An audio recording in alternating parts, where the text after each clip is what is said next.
honored and privileged to be in your midst to speak about the psychology of aging in general. This is the given topic. After coming here, people have told me I can talk about gender, I can talk about men and how they support working women, I can talk about parenting.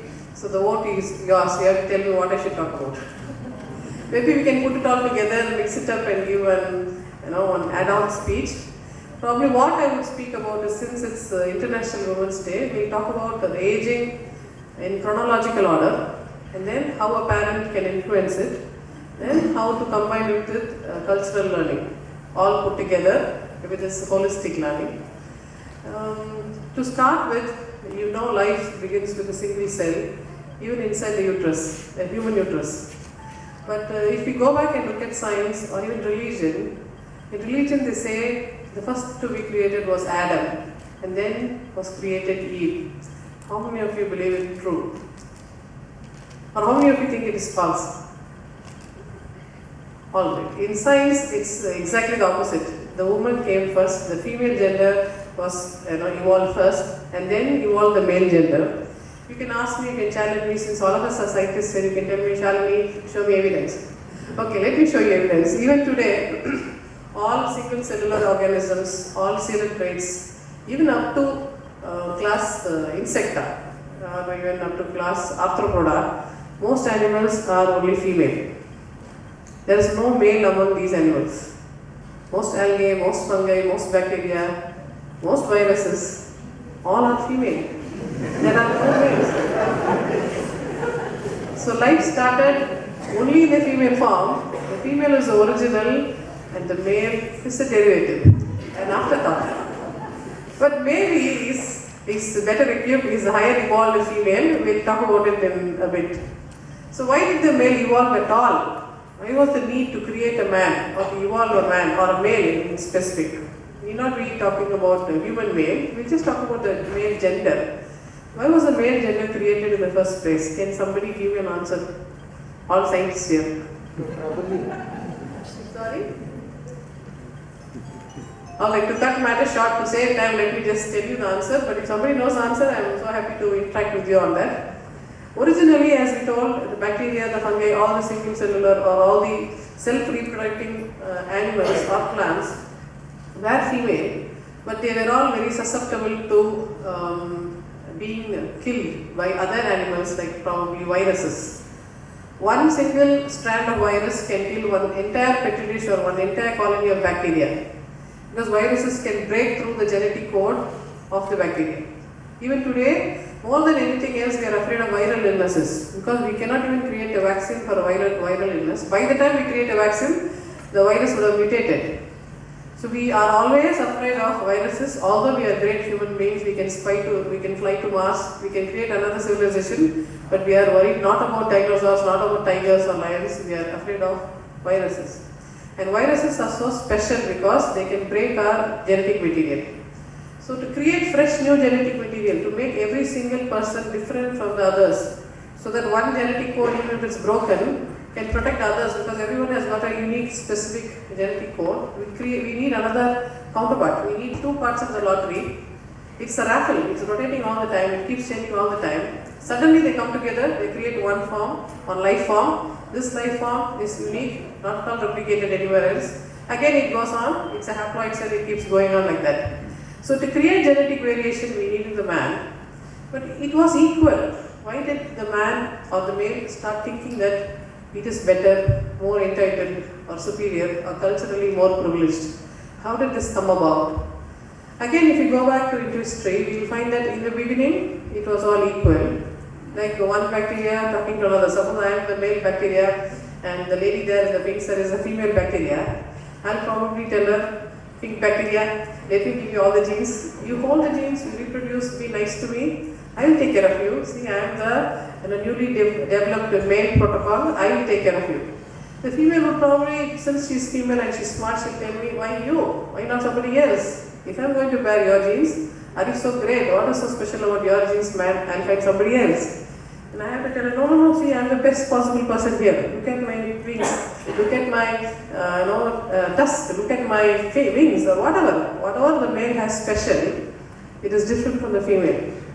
If you look closely at nature, in all the animals that you know, in all the plants that you know, the male of the species is more beautiful than the female of the species. The peacock is more beautiful than the peahen. The lion is more endowed than the female. The reindeer, the male has a horn, the female does not have a horn. Even the firefly, only the male has a fire, the female does not have a fire. Why is that the male has all these extra appendages? It goes on to explain the same thing. The man has to advertise and show to the female, I am the most dominant, I am the best endowed, so please choose me. Seriously. This is not my original finding, this is actually Charles Darwin's original finding, directly downloaded from his book, The Descent of Man and Selection in Relationship to Sex. This book was written in 1871. We all know about Origin of Species, written in 1850s, but none of us or most of us are not even aware of Descent of Man and Selection in Relationship to Sex, because as the director was telling, there is a very political agenda behind it. We'll talk about it soon. So the female of the species chooses the male of the species by checking which one is the best endowed. Right down to the human female. Even Sita chose Rama based on this fitness criteria only. She saw Rama the previous day, Annalum Nokina, Avalum Nokina, but next day she said, anyway, break the bow. She didn't say, oh, you are the God incarnate. Yesterday I saw you, I fell for you. So today you don't have to break the bone. She didn't say. She said, whoever you are, even if you are God, please break the bone and show to me that you are a fit male. So when the woman chose men based on their fitness to survive, whatever the criteria for survival at that given point is, now obviously the second generation of children born are fit because the woman has already checked for fitness. But somewhere along the line we lost this survival of the fitness criteria, we lost this Swayamvara culture, and the women started accepting grooms based on the parents' choice. It was an 8-year-old daughter. Previously in India, if the father did not get the girl married by 8 years, he is supposed to be the worst possible, vilest, filthiest man on earth. And he had great punishments. One of the vilest punishment was he is supposed to drink his daughter's menstrual blood. It was a punishment prescribed by religion. So all men were afraid of this particular punishment and they decided, if I am a fit father, I must get my daughter married by 8 years.